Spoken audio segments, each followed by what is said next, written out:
6th grade, so you've completed your Google Doc and have submitted it successfully. Very proud of you. I will be checking on that, so don't think you can just skip steps, okay? It doesn't work. Now, next phase.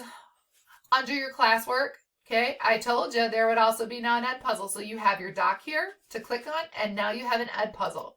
So go ahead and click that ed puzzle, and it's going to take you to dun, dun, dun, dun, the ed puzzle. You have to watch the whole video because there are questions throughout the video. Step, boys and girls.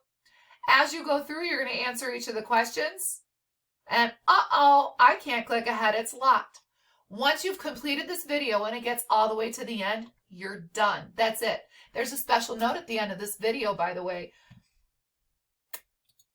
Strong suggestion, little hint here. Okay, remember what I've taught you.